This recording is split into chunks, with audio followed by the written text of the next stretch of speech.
नमस्ते दोस्तों। इस वीडियो में आज हम सॉल्व करेंगे यूपी बोर्ड क्लास 10 के साइंस पेपर का फिजिक्स वाला पार्ट ही हम सॉल्व कर रहे हैं। इससे पहले हम लोग 5 सेट सॉल्व कर चुके हैं, तो आज सॉल्व करेंगे सेट 6 जिसका कोड है 824 CU। आपके पास अगर अनसॉल्व पेपर है तो आप उससे मैच करा लीजिए। क्वेश्चन मैं लिखते जा रहा हूँ।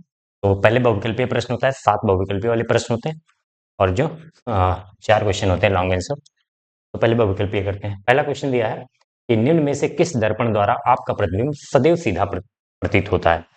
तो दर्पण पूछ रहा है, दो ही दर्पण हमने पढ़े हैं, अवतल दर्पण और उत्तल दर्पण। तो अवतल दर्पण में 6 केस बनते थे। 5 केस में स्टार्टिंग पहले 5 केस में उल्टा बनता था, लास्ट केस में सीधा बनता था। तो अवतल दर्पण तो नहीं होगा, बचा उत्तल दर्पण। उत्तल दर्पण में 2 केस होते थे। एक जब अनंत पे वस्तु रखा हो तो कहाँ बनता था, फोकस पे बनता था, सीधा बनता था। और एक दूसरा कहीं पे अनंत के अलावा कहीं पे भी रखा हो तो फोकस और वक्रता केंद्र ध्रुव, फोकस और ध्रुव के बीच में बनता था और सीधा बनता था। तो कोई भी केस हो, कहीं पे वस्तु रखा जाए, प्रतिबिंब कहाँ कैसा बनता है, सीधा बनता है। तो कौन सा आंसर क्या हो जाएगा इसका, उत्तल दर्पण। आप आंसर मैच करा लीजिए, मैं देख के बता दे रहा हूँ। पहला ऑप्शन है अवतल, दूसरा है उत्तल। अच्छा एक मिनट, इसमें एक ऑप्शन समतल दर्पण भी है। तो समतल दर्पण है तो समतल दर्पण में भी तो सीधा ही बनता है। अवतल दर्पण है, उत्तल दर्पण है, समतल दर्पण है। तो समतल दर्पण में कह रहा है, और लास्ट ऑप्शन है समतल तथा उत्तल दोनों। तो दोनों से सीधा बनेगा, समतल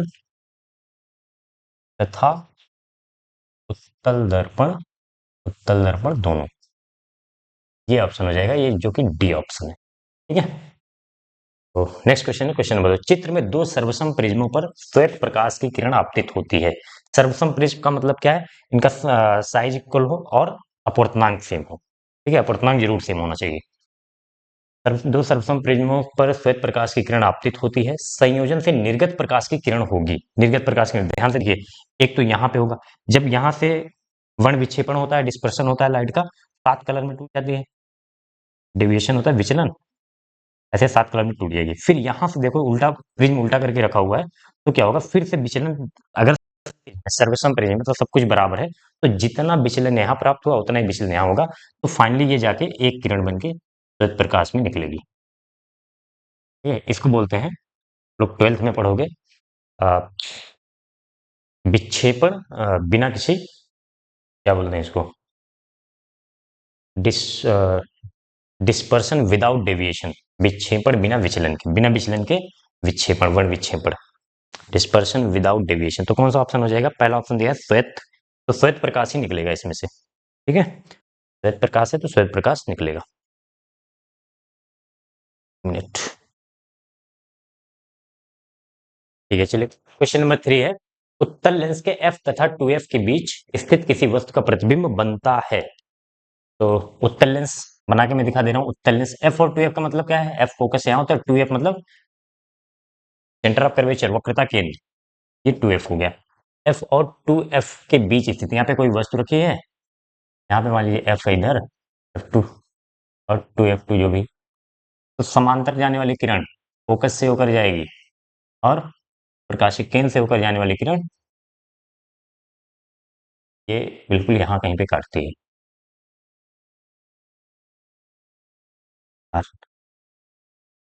फोकस से जाएगी और दूसरी वक्रता केंद्र से जाने, सॉरी, प्रकाशिक केंद्र से जाने वाली किरण सीधे निकल जाएगी। तो जहां काट रही है वहीं पे प्रतिबिंब बनेगा। तो कैसा बन रहा है,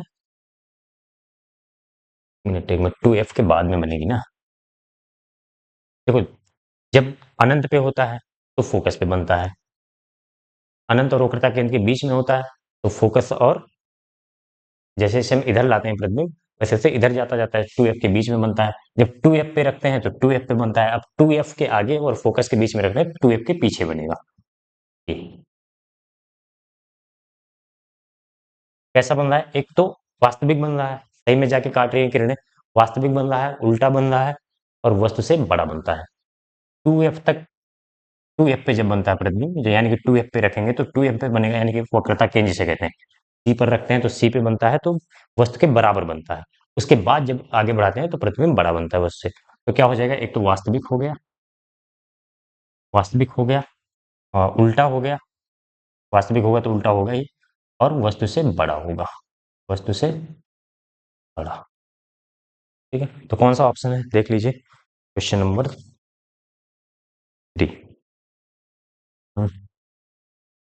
वास्तविक छोटा तथा उल्टा, ये ए है, ये तो नहीं होगा, छोटा दिया है। आभासी बड़ा तथा सीधा, आभासी नहीं होगा। आभासी बड़ा तथा उल्टा, ये भी नहीं होगा। डी ऑप्शन है वास्तविक बड़ा तथा उल्टा, वास्तविक बड़ा तथा उल्टा, वास्तविक वस्तु बड़ा और उल्टा। तो ये ऑप्शन कौन सा है? डी, ये सही हो जाएगा। क्वेश्चन नंबर 4 है, कह रहा है किस दृष्टि दोष के निवारण में द्विफोकसी लेंस का उपयोग किया जाता है? तो तीन तरह के दृष्टि दोष पढ़ा होगा आपने। एक तो निकट दृष्टि दोष, जिसमें हमें क्या होता है, दूर की वस्तु नहीं दिखाई देती है, पास की वस्तु साफ दिखाई देती है, दूर की वस्तु धुंधली दिखाई देती है, तो इसमें अवतल लेंस का उपयोग करते हैं। जब दूर की वस्तु ना दिखाई दे तो कौन सा लेंस? अवतल लेंस प्रयोग करते हैं। जब दूसरा पढ़ा होगा निकट दृष्टि दोष हो गया, दूसरा दूर दृष्टि। दूर दृष्टि दोष में क्या होता है, दूर की वस्तु साफ दिखाई देती है, पास की वस्तु साफ नहीं दिखाई देती है, धुंधली दिखाई देगी, तो उसमें उत्तल लेंस का प्रयोग करते हैं दूरदृष्टि दोष में। और एक द्विफोकसी लेंस, एक होता है जरा दृष्टि दोष, हाइपरमेट्रोपिया। तो दोनों में जो है, इसमें दोनों ना तो दूर की साफ दिखाई देती है, ना तो पास की साफ दिखाई देती है, तो उसे हम बोलते हैं जरा दृष्टि दोष या फिर हाइपरमेट्रोपिया, जरा दृष्टि दोष। तो इसमें क्या होता है, उत्तल लेंस और अवतल लेंस दोनों द्विफोकसी लेंस होता है, मतलब इसमें उत्तल लेंस भी मिक्स होता है और अवतल, इसी को बोलते हैं द्विफोकसी लेंस। तो किसमें यूज होगा? इस दृष्टि दोष में, जरा दृष्टि दोष में। कौन सा ऑप्शन है? ऑप्शन है निकट दृष्टि दोष, दूर दृष्टि दोष और सी है जरा दृष्टि दोष। तो सी ऑप्शन सही हो जाएगा। ठीक है, तो ये 4 क्वेश्चन हो गए। चलिए नेक्स्ट क्वेश्चन पे चलते हैं। चलिए नेक्स्ट क्वेश्चन है क्वेश्चन नंबर 5। इसमें 2 कॉलम दिए गए हैं, column A column B. Column A में कुछ भौतिक राशियां हैं और कॉलम बी में उनके मात्रक हैं, तो इनको मैच करना है। तो सबसे पहले ओम मीटर किसका होता है? ओम मीटर पढ़ा होगा आपने। प्रतिरोध का फार्मूला पढ़ा है, रो एल बाई ए। रो क्या होता है? प्रतिरोधकता या विशिष्ट प्रतिरोध। रो क्या हो जाता है? R A by L. तो आर प्रतिरोध का मात्रक ओम, ओम क्षेत्रफल का मीटर स्क्वायर और एल का लंबाई का मीटर। तो 1 मीटर से 1 मीटर कैंसिल होगा, क्या बचेगा? मीटर। याद होना चाहिए प्रतिरोधकता या फिर इसे विशिष्ट प्रतिरोध। तो प्रतिरोधकता है, तो यानी कि फर्स्ट में क्या हो जाएगा, पहले में कौन सा मैच करेगा? थर्ड, थर्ड हो गया। फिर दूसरा वाट। वाट तो क्या होता है? पावर की शक्ति, सामर्थ्य। तो ये सीधा सीधा 2 का हो जाएगा, 2 ही। फिर कूलाम, कूलाम किसका होता है? आवेश का। इसमें मात्रक दिया है इसमें, ठीक ठीक। मात्रक इधर है, भौतिक राशियां इधर है। मैंने उल्टा बोल दिया था कि भौतिक राशियां इधर है, मात्रक इधर। ये मात्रक है इनके, ये भौतिक राशियां, ठीक है, मैच कराते हैं। तो कूलाम किसका मात्रक होता है? आवेश का मात्रक होता है 4। और ओम किसका मात्रक होता है? प्रतिरोध का। इतना सिंपल सा क्वेश्चन था ये। चौथे में फर्स्ट। ठीक है, तो आप मैच करा लीजिए कौन सा ऑप्शन सही है। एक बार ऑप्शन देख लेते हैं। पहले में तीसरा, ठीक है, दूसरे में दूसरा, तीसरे में चौथा और चौथे में पहला। तो पहला वाला मैच कर रहा है, ध्यान से देखिए। तो ऑप्शन ए ही सही है इसमें, ऑप्शन ए सही है। आ जाते हैं क्वेश्चन नंबर 6 पे। 110 वाट का विद्युत बल्ब 220 वोल्ट के विद्युत स्रोत से जोड़े जाने पर धारा प्रवाहित करता है। वाट किसकी मात्रक होता है? पावर की, शक्ति की। दिया है कितना? 110 वाट। और विभव कितना दिया है? वोल्टेज V 220 वोल्ट, ये दिया है। हमसे क्या पूछ रहा है? धारा प्रवाहित। तो आप कौन सा फार्मूला लगाएंगे? 3 फार्मूला पढ़ा होगा पावर का, तो P equal to V I, V I वाला फार्मूला लगा देंगे यहाँ से। तो आई बराबर क्या हो जाएगा? P upon we. पी कितना दिया है? 110 वाट और 220 वोल्टेज, 220 दिया है। तो देखिए 0 से 0 हटाओ, 11 दूनी 22, 1/2। 1/2 का मतलब आई बराबर क्या आ गया? 0.5 एम्पियर। कौन सा ऑप्शन सही है? 0.5, लास्ट डी वाला ऑप्शन सही है, 0.5। चलिए क्वेश्चन नंबर 7 देख लेते हैं। किसी धारावाही लंबी प्रणालिका के भीतर चुंबकीय क्षेत्र होता है। तो धारावाही प्रणालिका क्या होती है? देखा होगा, एक ऐसे बेलनाकार कुचालक पदार्थ की पाइप होती है, इसमें जो है ऐसे तार लपेटे गए रहते हैं। एक तरफ उत्तरी ध्रुव होता है, मान लीजिए इधर उत्तरी है, इधर दक्षिणी है। ये सब बताया है कैसे देखा जाता है। तो बाहर तो उत्तरी ध्रुव से निकलती है, दक्षिणी ध्रुव में जाती है, बाहर जो चुंबकीय क्षेत्र होता है। ठीक है, अंदर क्या होता है? दक्षिण से उत्तर की तरफ होती है और समांतर होती है, समांतर होती है। समांतर होने का मतलब एक समान चुंबकीय क्षेत्र, कहीं भी समांतर, चाहे वैद्युत क्षेत्र हम दिखाएं चाहे चुंबकीय क्षेत्र, अगर समांतर हैं और इनके बीच की दूरी बराबर है तो क्या होता है, एक समान चुंबकीय क्षेत्र। तो अंदर जो है एक समान मतलब नियत चुंबकीय क्षेत्र होता है, तो कौन सा हो जाएगा, शून्य नहीं समान, बी ऑप्शन सही हो जाएगा। अंदर जो है समान चुंबकीय क्षेत्र होता है। ठीक है, चलिए नेक्स्ट क्वेश्चन पे चलते हैं। चलिए नेक्स्ट क्वेश्चन है लॉन्ग आंसर वाला, क्वेश्चन नंबर 21। इसमें दो पार्ट हैं, फर्स्ट और सेकंड। तो पहले फर्स्ट करते हैं। कह रहा है दृष्टि दोष कितने प्रकार के होते हैं। तो दृष्टि दोष आपने पढ़ा होगा, हम्म, तीन प्रकार के पढ़ा होगा। पहला जो है निकट दृष्टि दोष, निकट दृष्टि दोष मायोपिया बोलते हैं, निकट दृष्टि दोष। और दूसरा दूर दृष्टि दोष। दूर, देखो प्रकार लिखने हैं, थोड़ा थोड़ा उनके बारे में लिख भी देना। लिखना क्या है, मैं अभी ये बोल रहा हूँ, पहले प्रकार बता दूं। दूर दृष्टि दोष। और तीसरा क्या होता है, जरा दृष्टि दोष, हाइपरमेट्रोपिया, जरा दृष्टि, मायोपिया, मेट्रोपिया, हाइपरमेट्रोपिया। ठीक है, अब इसमें होता क्या है, कंडीशन भी थोड़ी सी, किसमें क्या होता है, कहाँ पे दिखता है कहाँ पे नहीं दिखता है, ये लिख देंगे क्योंकि 2 नंबर का क्वेश्चन है, तो बस सिर्फ नाम लिखने से नहीं होगा। लिखा तो कितने प्रकार के होते हैं, थोड़ा थोड़ा लिख देते हैं। क्या होता है इसमें, निकट दृष्टि दोष में क्या होता है, पास की वस्तु साफ दिखती है। उल्टा मतलब होता है, निकट दृष्टि दोष का मतलब ऐसे समझ में आता है कि निकट का नहीं दिखता होगा, लेकिन इसका उल्टा होता है, तो ध्यान से सुनिए। निकट दृष्टि दोष में क्या होगा, पास की वस्तु जो है साफ दिखती है, दूर की वस्तु धुंधली दिखती है, साफ नहीं दिखाई देती, तो उसे हम क्या कहते हैं, निकट दृष्टि दोष।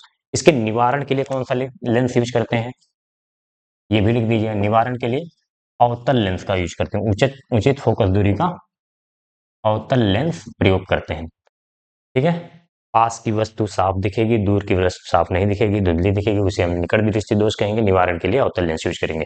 दूर दृष्टि दोष, दूर दृष्टि दोष में दूर की वस्तु साफ दिखेगी, पास की साफ नहीं दिखेगी, तो पास की वस्तु इसमें साफ नहीं दिखेगी और दूर की वस्तु साफ दिखेगी, तो इसके क्या बोलेंगे, निवारण के लिए कौन सा लेंस इसमें यूज करते हैं, निवारण के लिए उत्तल लेंस यूज करते हैं, उत्तल लेंस।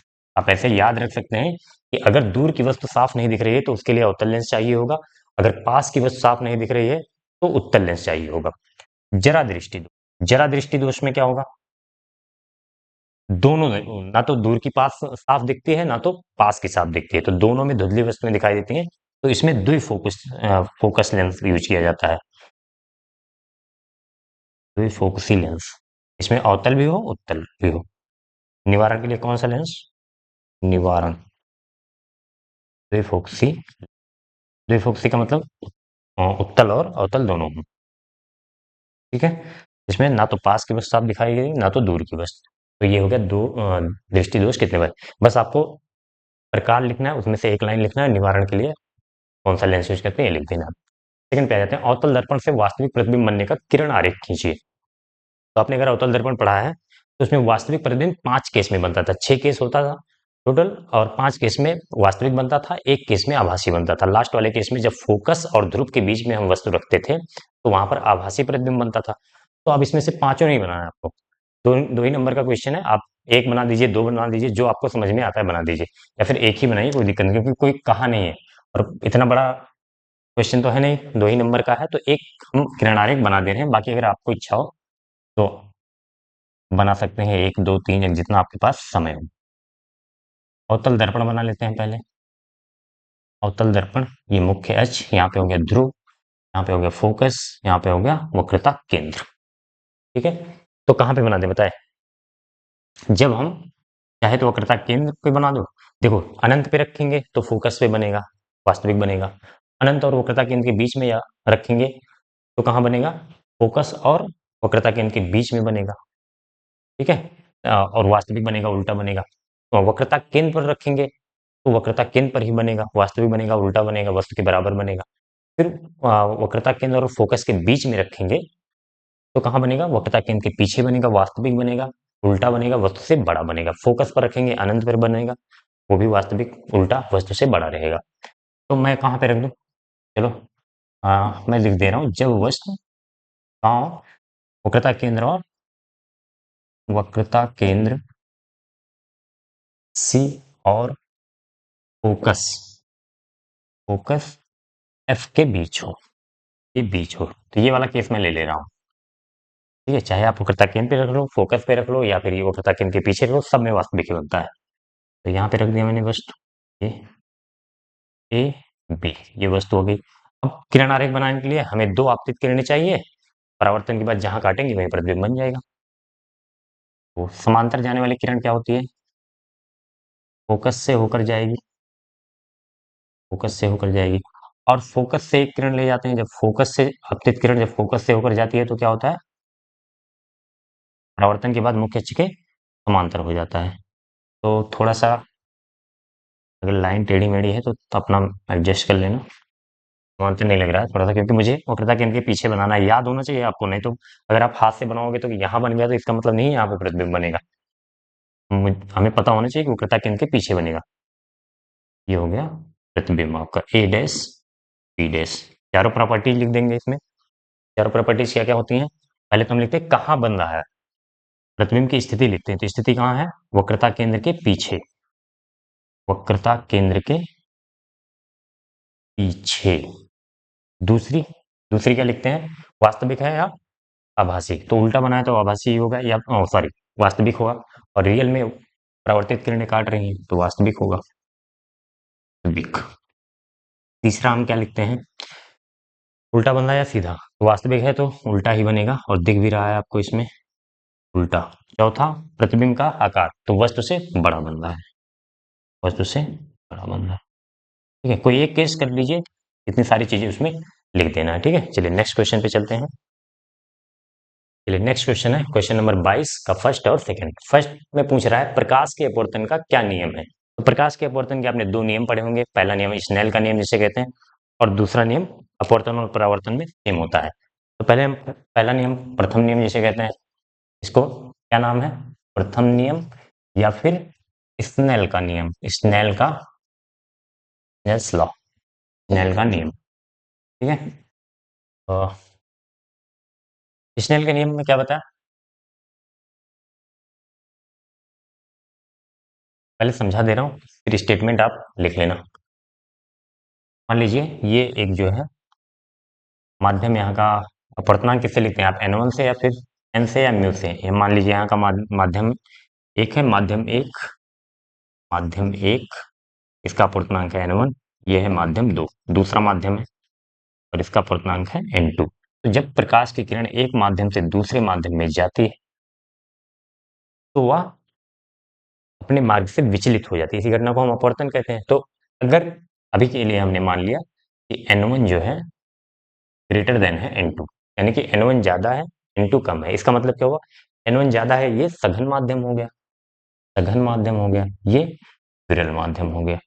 तो आपको पता होगा जब प्रकाश की किरण सघन से विरल माध्यम में जाती है तो अभिलंब से दूर जाती है। ये आपतित किरण है, ये अभिलंब है। इस बार ऐसे जाना चाहिए था, अगर माध्यम चेंज ना होता तो सीधी निकल जाती। माध्यम बदल जा रहा है, सघन से विरल में जा रहा है, तो अभिलंब से दूर की तरफ जाएगी, कुछ ऐसे जाएगी। आपतित किरण जो अभिलंब के साथ कोण बनाती है उसे आई से लिखते हैं, और ये अपवर्तित किरण बोलते हैं। अपवर्तित किरण जो अभिलंब के साथ कोण बनाती है उसे आर बना बोलते हैं। ठीक है, तो यहाँ पे जब स्नेल का नियम क्या कहता है, जब प्रकाश की किरण एक माध्यम से दूसरे माध्यम में जा रही हो तो इसका जो आपतन कोण है, आपतन कोण का साइन, साइन मतलब ज्या, हिंदी में बोलते हैं ना ज्या, ये साइन, साइन कॉस टेन वाला। आपतन कोण की ज्या तथा परावर्तन कोण की ज्या का अनुपात अनुपात सदैव नियतांक होता है। आपतन कोण की ज्या मतलब साइन आई बटे अपवर्तन कोण का, कोण की ज्या साइन आर, ये हमेशा क्या होता है? एक नियतांक होता है। और ये कितना होता है? यही है स्नेल का नियम। और ये होता कितना है ये भी बता दें, साइन आई बटे साइन आर, ये हो जाएगा mu two by mu two का n1 n2 लिया है तो n2 बाई, मतलब दूसरे माध्यम का अपवर्तनांक बटे पहले माध्यम का। अगर इसको आपको याद करने में दिक्कत होती है n2 बाई n1, कभी n1 बाई n2, क्योंकि n1 n2 थोड़ी ना दिया जाता है हमें एक माध्यम से दूसरे माध्यम में। जैसे इसका 1.5 दे दिया गया, इसका 1 दे दिया गया, या 2.4 दे दिया, कुछ भी दे दिया जाए तो कैसे लिखेंगे? वहां n1 n2 तो नहीं लिखा रहेगा। तो आप ध्यान से देखिए, स्नेल का नियम लगाते समय इतना ध्यान रखिए कि जिस माध्यम का अपूर्णांक लेंगे उस माध्यम का कोण लेंगे, ऐसे लिखिए पहले N1 sin I1, N1 sin I1 नहीं, आई बोल दीजिए, N1 sin I बराबर लगाइए इस माध्यम का अपूर्णांक तो इस माध्यम का कोण N2 sin R। अब ध्यान से देखिए sin I बटे sin R करिए आप, sin I बटे sin R बराबर N2 इधर बचा है, sin R इधर आ गया तो N1 इधर ले जाएंगे तो N2 बटे N1। तो ये सबसे सही तरीका है, इसमें कोई कंफ्यूजन नहीं होगा, कहीं कभी गलत नहीं होगा। अगर मान लो आपको कभी कंफ्यूजन हो जाए तो जिस माध्यम का अपूर्णांक लेंगे उस माध्यम का कोण लेंगे, दोनों को गुणा करिए, N1 sin I बराबर लगाएंगे N2 इस माध्यम का अपूर्णांक sin R, sin I बटे sin R बराबर N2 बटे N1। ठीक है, ये हो गया प्रथम नियम। और दूसरा नियम मैं बोल दे रहा हूँ, लिख लीजिए, आपको याद होगा कि आपतित किरण, अभिलंब तथा अपवर्तित किरण तीनों हमेशा एक ही तल में होते हैं। आपतित किरण, अभिलंब और अपवर्तित किरण तीनों एक ही तल में होते हैं, यही दूसरा नियम है। यही नियम परावर्तन में भी होता था, आपतित किरण, अभिलंब और परावर्तित किरण तीनों एक ही तल में होते हैं, तो वही नियम है। दूसरा पार्ट है 10 सेंटीमीटर दूर स्थित वस्तु के 15 सेंटीमीटर फोकस दूरी वाले अवतल लेंस से बनने वाले प्रतिबिंब का आवर्धन ज्ञात कीजिए। आवर्धन ज्ञात करना है तो एम का फॉर्मूला क्या होता है, बी बटे यू लेंस के लिए। अगर दर्पण होता तो M equal to minus B upon U. तो क्या क्या दिया गया ध्यान से देखिए, अवतल लेंस से 10 सेंटीमीटर दूर स्थित वस्तु, वस्तु की दूरी कितनी दी है 10 सेंटीमीटर, तो वस्तु की दूरी माइनस में लिखेंगे माइनस 10 सेंटीमीटर। 15 सेंटीमीटर फोकस दूरी एफ, अवतल कौन सा लेंस है, अवतल लेंस है ना, अवतल लेंस है तो फोकस दूरी क्या हो जाएगी माइनस 15 सेंटीमीटर। अवतल लेंस की फोकस दूरी माइनस में होती है नेगेटिव, और उत्तल लेंस की पॉजिटिव होती है। ठीक है, अब हमें v निकाल लें तो v अपान यू कर देंगे, आ जाएगा आवर्धन क्षमता। तो इसके लिए क्या लगाएंगे, लेंस फार्मूला लगा दीजिए, 1 upon F equal to 1 upon V minus 1 upon U. तो 1 अपान एफ 1 अपान माइनस 15 चिन्ह के साथ रखेंगे, 1 अपान वी की वैल्यू निकालनी है माइनस 1 अपान माइनस 10, तो माइनस माइनस प्लस हो जाएगा, इसको सीधा मैं प्लस लिख दे रहा हूँ। ठीक है, अब ये आएगा 1 अपान 10 इधर आएगा तो माइनस हो जाएगा, overall 1 by V equal to 1 by minus 15 इधर है, 1 बाई 10 इधर आएगा तो 1 बाई माइनस 15 माइनस 1 बाई 10। ठीक है, सॉल्व कर लीजिए, इसको माइनस आगे लगा दे रहा हूँ मैं। तो इसका एलसीएम ले लीजिए, जैसे भी क्रॉस मल्टीप्लाई करते हैं क्रॉस मल्टीप्लाई मल्टीप्लाई कर दीजिए, या फिर एलसीएम लेके करते हैं तो एलसीएम लेके। तो 15 और 10 का एलसीएम कितना हो जाएगा, 30 हो जाएगा। 15 दूनी 30, ये ऊपर हो जाएगा -2, माइनस लगाया माइनस मत भूलिएगा। 15 दूनी 30 और 2 इक्के 2, तो -2 हो गया, फिर माइनस यहाँ लगा दीजिए, 10 तिया 30 और 3 इक्के 3, -3, तो कितना हो जाएगा 1 अपान वी बराबर -2 -3 हो जाएगा -5 बटे 30, 5 इक्के 5, 5 इक्के 30, तो v बराबर कितना हो जाएगा, माइनस है ध्यान रखिएगा, v बराबर -6 सेंटीमीटर। ठीक है, तो -6 सेंटीमीटर मतलब वस्तु की तरफ ही बनता है ना अवतल लेंस में। तो m बराबर क्या हो जाएगा, v आया है -6 अपान u कितना दिया है -10, तो माइनस से माइनस कटेगा, m बराबर हो जाएगा 6 बटे 10 करेंगे, ये 0 है तो 0.6 हो जाएगा, 6 में 10 से भाग करके आप देख लीजिए, इसी कोई यूनिट नहीं होगी। ठीक है, प्लस आ रहा है, m की वैल्यू प्लस आने का मतलब क्या है, सीधा बनता है, और एक से छोटा है, एक से छोटे का मतलब क्या है कि वस्तु से छोटा प्रतिबिंब बन रहा है। ठीक है, जो कि अवतल लेंस में यही होता है। तो आपका ये क्वेश्चन हो गया। चलिए नेक्स्ट क्वेश्चन की तरफ चलते हैं। चलिए नेक्स्ट क्वेश्चन है क्वेश्चन नंबर 23 का फर्स्ट, प्रेरित धारा से क्या तात्पर्य है, इसकी दिशा ज्ञात करने के लिए आवश्यक नियम क्या होता है, आवश्यक नियम क्या होता है। तो प्रेरित धारा क्या होती है, सबसे पहले ये समझ लीजिए।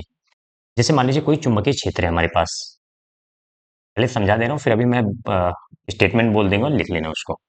और इसमें हमारे पास एक चालक तार का कोई लूप है, लूप, बंद लूप। ठीक है, बंद लूप है, तो अगर बंद लूप है और हम इसको क्या करें, घुमाएं, मान लीजिए घुमाएं या फिर इसको गति कराएं, चलिए गति करा देते हैं, तो गति कराएं। तो गति कराने से जब किसी लूप को हम चुंबकीय क्षेत्र में गति कराते हैं तो उसमें क्या होता है, चुंबकीय फ्लक्स में परिवर्तन होता है। पता नहीं मुझे कि आपने चुंबकीय फ्लक्स पढ़ा है या नहीं पढ़ा है। तो चुंबकीय फ्लक्स क्या होता है, चुंबकीय क्षेत्र गुणे कोई लूप है तो उसका क्षेत्रफल B dot A, B A cos theta. तो अगर इस लूप को हम गति कराएंगे तो इससे बद्ध जो चुंबकीय फ्लक्स होता है उसमें परिवर्तन होता है, और चुंबकीय फ्लक्स में परिवर्तन होता है तो उसमें प्रेरित वैद्युत वाहक बल जिसे हम विभवांतर कहते हैं, विभवांतर उत्पन्न होता है सिरों के बीच में, और अगर ये बंद लूप है तो उसमें वैद्युत धारा उत्पन्न होती है। अगर बंद लूप नहीं है, अगर मान लीजिए एक सिंपल सा तार है, सिंपल सा एक तार है, तार को गति कराएंगे ना, तो भी जो है उसमें उस पे विभवांतर, दोनों सिरों के बीच विभवांतर उत्पन्न हो जाएगा। अगर इसी को हम बंद लूप से जोड़ देंगे तो उसमें धारा प्रवाहित होने लगेगी। डायनेमो पढ़ा पढ़ा होगा आपने, अब तो शायद सिलेबस से निकल गया है। तो डायनेमो पहले सिलेबस में होता था तो इसी सिद्धांत पे काम करता था। जनरेटर देखा है सबने ना, जनरेटर में विद्युत धारा उत्पन्न होती है तो इसी सिद्धांत का उपयोग होता है, फैराडे का विद्युत चुंबकीय प्रेरण का नियम। तो अब इसमें कह रहा है इसकी दिशा, प्रेरित धारा की दिशा कैसे ज्ञात करते हैं। तो आप इसको लिख लेंगे ना, प्रेरित धारा से क्या तात्पर्य है, तो लिखना कि जब किसी चुंबकीय क्षेत्र में, किसी चुंबकीय, लिख लीजिए, जब किसी चुंबकीय क्षेत्र में किसी बंद लूप को, चालक तार के बंद लूप को गति कराया जाता है तो उसके सिरों के बीच में विभवांतर उत्पन्न हो जाता है और उसमें धारा प्रवाहित होने लगती है। तो उस धारा प्रवाह को हम क्या बोलते हैं, जो प्रवाहित धारा होती है उसे प्रेरित धारा बोलते हैं। कोई करंट वहां से बाहर से कोई बैटरी वगैरह नहीं जोड़ी गई, बस चुंबकीय क्षेत्र था, इसको गति कराया गया, इसमें धारा प्रवाहित होने लगी। तो उसमें हमने क्या लिखा कि जो धारा प्रवाहित हो रही है उसको हम प्रेरित धारा बोलते हैं, इंडक्शन करंट, इंड्यूस्ड करंट। ठीक है, तो ये लिख लेना। अब इसमें धारा की दिशा किधर होगी, इधर होगी या इधर होगी, दोनों में से कोई भी हो सकती है। तो कैसे ज्ञात करेंगे, इसकी दिशा ज्ञात करने के लिए फ्लेमिंग के दाएं हाथ का नियम, फ्लेमिंग के दाएं हाथ का नियम पढ़ा है। ये तीनों उंगलियां, अंगूठा इसको क्या बोलते हैं, फोर फिंगर, और इसको मध्यका, मिडिल फिंगर। ठीक है, नाम क्या क्या बोलते हैं, पता नहीं क्या बोलते हैं। फ्लेमिंग के दाहिने हाथ का नियम, दाहिने हाथ का नियम अंगूठा है और ये वाली उंगली और इसको मध्यका, फोर फिंगर, तीनों को लंबवत परस्पर करना है। अंगूठा में ऐसे मैंने बताया था एफ बी आई, याद रखना है एफ बी आई।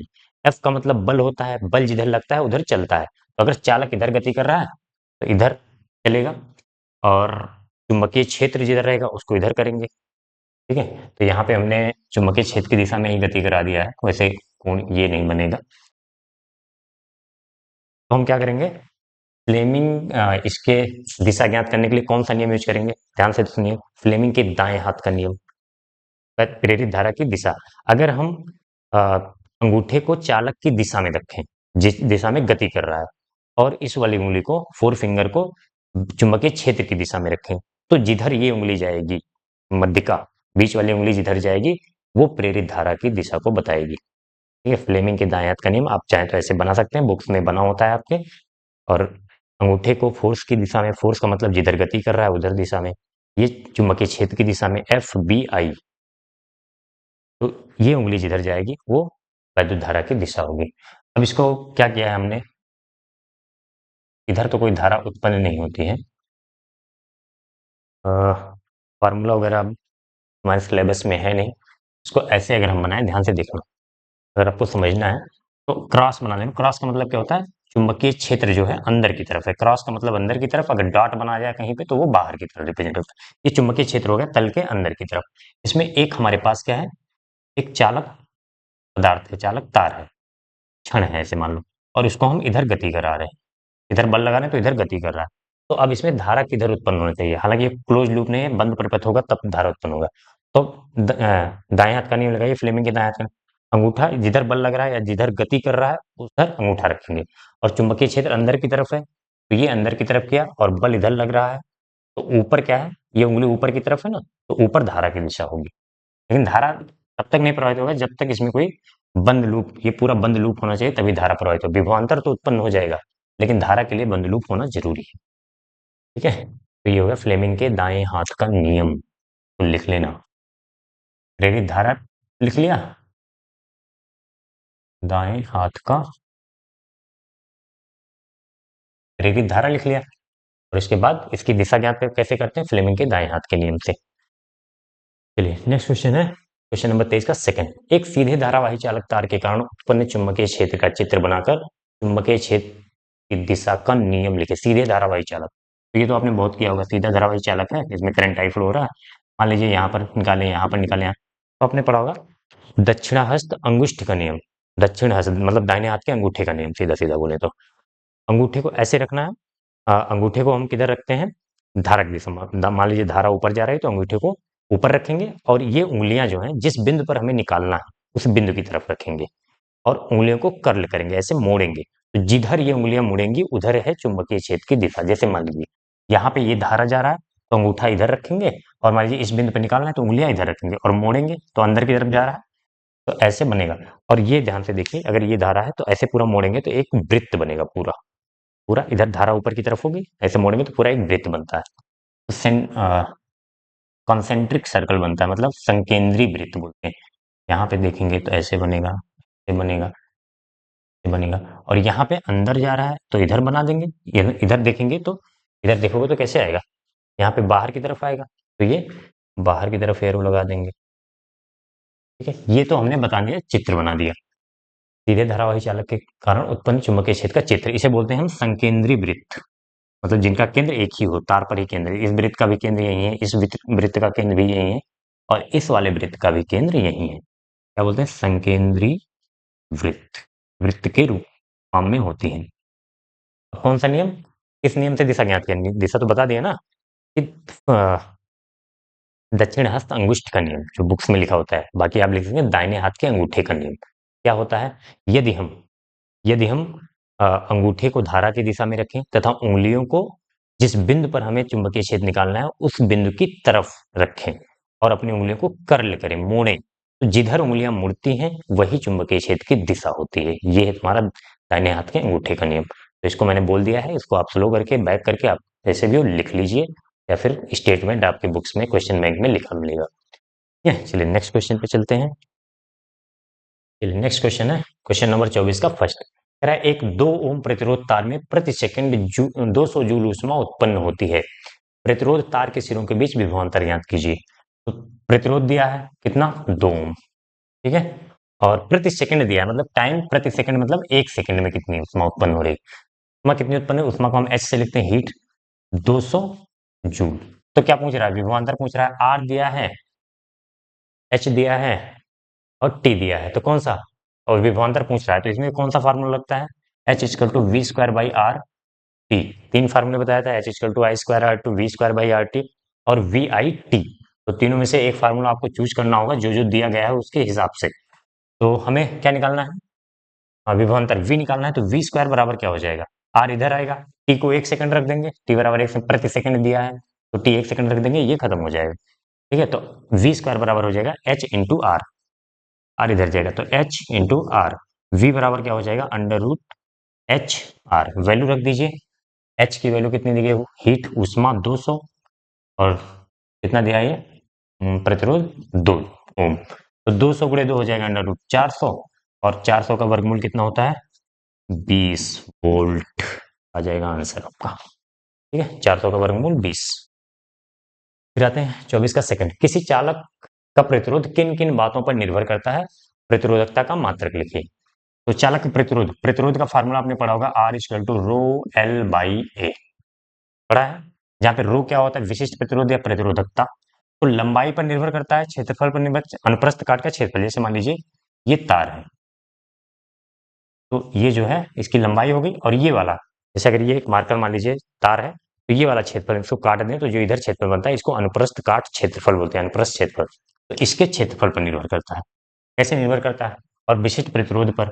विशिष्ट प्रतिरोध जितना ज्यादा होगा प्रतिरोध उतना ज्यादा होगा, इसके डायरेक्टली प्रोपोर्शनल। तो मैं लिख दे रहा हूं पहला किस पे, विशिष्ट प्रतिरोध पर। विशिष्ट प्रतिरोध जितना बढ़ाएंगे ज्यादा होगा तो उतना प्रतिरोध भी ज्यादा होगा। ये मटेरियल पर यानी कि पदार्थ पर निर्भर करता है, अलग अलग पदार्थ का अलग होता है। अगर पदार्थ सेम है तो उसका विशिष्ट प्रतिरोध सेम होगा। ये रो बढ़ाने का मतलब क्या है कि पदार्थ ही हमने बदल दिया। ठीक है, या फिर रो पर हटा ही दो इसको तुम, नहीं तो कंफ्यूज होगी कि रो बढ़ा दिया हमने इस पदार्थ का। अगर इसे तांबा ले लिया हमने तो तांबा छोटा हो बड़ा हो, कोई मतलब अनुप्रस्थ काट क्षेत्र कुछ भी हो तो उसका रो फिक्स हो जाता है। ठीक है, तो एक तो लंबाई पे कैसे निर्भर करेगा, अगर पदार्थ बदलेंगे तो रो बदलेगा सभी। लंबाई पर कैसे निर्भर, डायरेक्टली प्रोपोर्शनल है, ऊपर है तो लंबाई जब बढ़ाएंगे बढ़ाएंगे तो क्या होगा, प्रतिरोध बढ़ेगा। इसको आप अपनी लैंग्वेज में लिखना है कि तार की लंबाई बढ़ाने से प्रतिरोध बढ़ता है। दूसरा, इस पर क्षेत्रफल पर, अनुप्रस्थ क्षेत्रफल पर, अनुप्रस्थ क्षेत्रफल पर, अनुप्रस्थ क्षेत्रफल पर। तो अनुप्रस्थ क्षेत्रफल इनवर्सली प्रोपोर्शनल यानी कि विरोध क्रमानुपाती है, तो क्षेत्रफल बढ़ाएंगे तो प्रतिरोध घटेगा और क्षेत्रफल घटाएंगे तो प्रतिरोध बढ़ेगा। इसका मतलब क्या होगा, जितना मोटा तार होगा, मोटा तार होने का मतलब क्षेत्रफल ज्यादा होगा तो उसका प्रतिरोध कम होगा, अगर जितना पतला तार होगा उसका क्षेत्रफल कम होगा तो प्रतिरोध ज्यादा होगा। तो अगर हम ए को बढ़ाएंगे यानी कि क्षेत्रफल बढ़ाएंगे, मोटा तार लेंगे तो प्रतिरोध घटेगा। इस बात को अपनी पूरा सेंटेंस बना के लिखना है। अब बात करता है प्रतिरोधकता का मात्रक, तो सीधा सीधा याद रखिए, इतनी बार पूछा जाता है ओम मीटर। नहीं याद रख सकते हैं तो यहां से निकाल लीजिए, रो बराबर क्या हो जाता है, ए ऊपर जाएगा आर ए अपॉन एल हो जाएगा, आर ए अपॉन एल। यहाँ पे लिख दिया प्रतिरोधकता का मात्रक, तो मात्रक क्या हो जाएगा, देखो रो आर का ओम, प्रतिरोध का ओम, ए का मीटर स्क्वायर, क्षेत्रफल का क्या होता है मीटर स्क्वायर, और एल का मीटर, तो एक मीटर से एक मीटर कटता है तो क्या बचता है ओम मीटर। मात्रक है ये प्रतिरोधकता का। ठीक है, तो ये क्वेश्चन कंप्लीट होता है। नेक्स्ट क्वेश्चन पे चलते हैं। नेक्स्ट क्वेश्चन है क्वेश्चन नंबर 24 का अथवा वाला पार्ट। दो पार्ट होते हैं, तो पहले दो कर लिया हमने, अथवा में दो पार्ट है। तो पहला क्या है, दिए गए परिपथ में, परिपथ की सहायता से प्रतिरोध आर का मान ज्ञात कीजिए, जबकि परिपथ में 6 एम्पियर की धारा प्रवाहित हो रही है। तो ये सर्किट दिया है, उसमें से एक प्रतिरोध ये आर लगा, यहाँ पे 2 ओम, यहाँ पे 6 ओम, और इस परिपथ में कितना प्रवाहित हो रहा है धारा, 6 एम्पियर। तो अगर बैटरी से जो धारा निकल रही है वो 6 एम्पियर निकल रही है, 6 एम्पियर धारा निकल रही है, एम्पियर टोटल। तो बैटरी पे धारा निकलती है तुल्य प्रतिरोध के हिसाब से, कोई एक प्रतिरोध देख के नहीं निकलता, इसका टोटल प्रतिरोध कितना है उसी के हिसाब से हम निकालते हैं, आई बराबर वी बटे आर। ठीक है, तो निकालते हैं, पहले इसका तुल्य प्रतिरोध निकालते हैं। तो ये दोनों देखिए समांतर क्रम में है, तो हम यहाँ पे लिखेंगे कि 2 ओम तथा 6 ओम समांतर क्रम में है।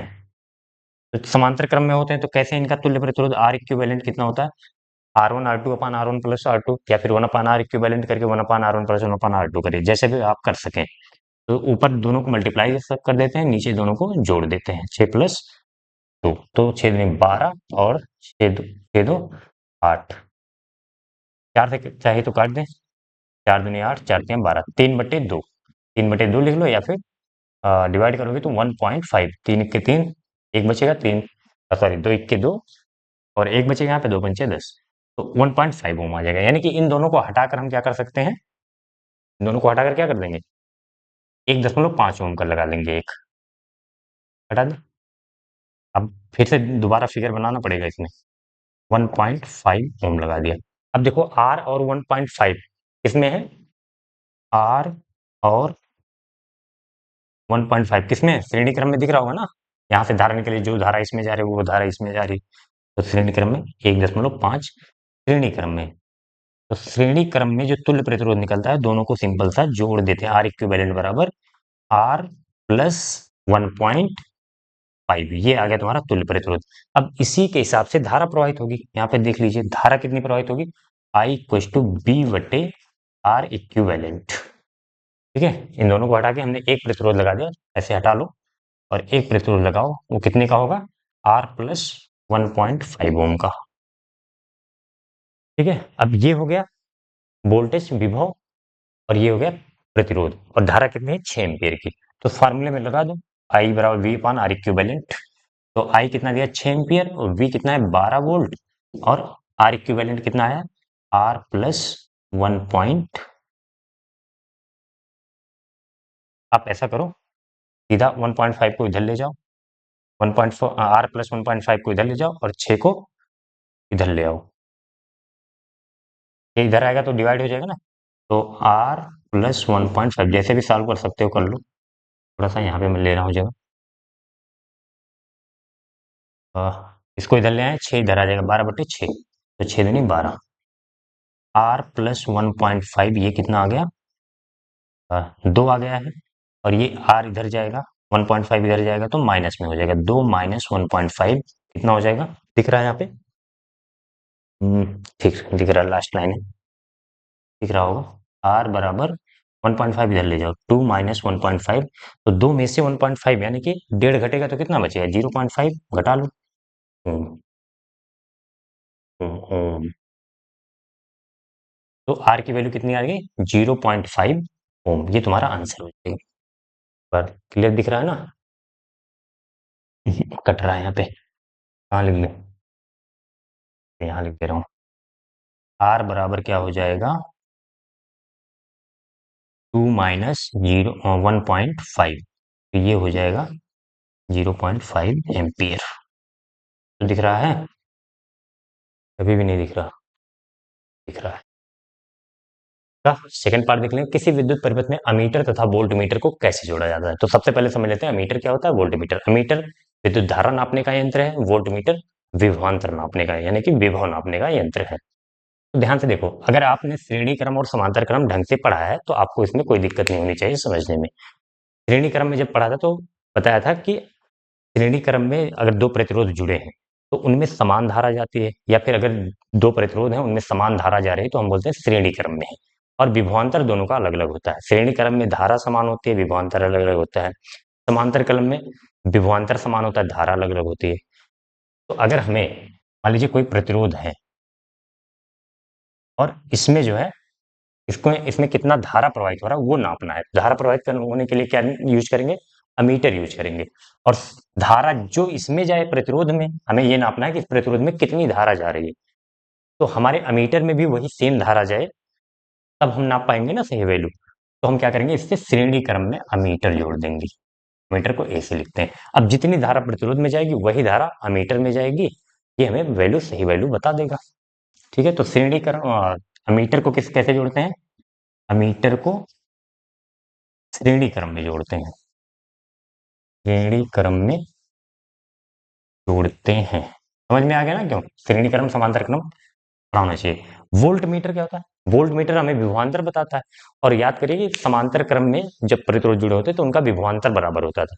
जैसे मान लीजिए हमारे पास कोई विभवांतर है, सॉरी प्रतिरोध है, इसके दोनों सिरों पर कितना विभवांतर वो नापना है हमें। तो अगर तुमने अपना विभवांतर इधर लगा दिया तो यहाँ से कुछ ड्रॉप होके यहाँ पे विभव कम हो जाएगा। तो हम इसमें क्या करते हैं, समांतर क्रम में विभवांतर जोड़ देते हैं। अब जितना विभव यहाँ पे उतना विभव यहाँ, क्योंकि समांतर क्रम में विभव सेम होता है। तो वोल्ट मीटर कैसे जोड़ेंगे? वोल्ट मीटर को वोल्ट मीटर को समांतर क्रम में जोड़ते हैं, क्रम में जोड़ते हैं। ठीक है, तो कंप्लीट होता है यहाँ पर ये पेपर पूरा। नेक्स्ट सेट में मिलते हैं, सेट 7 में।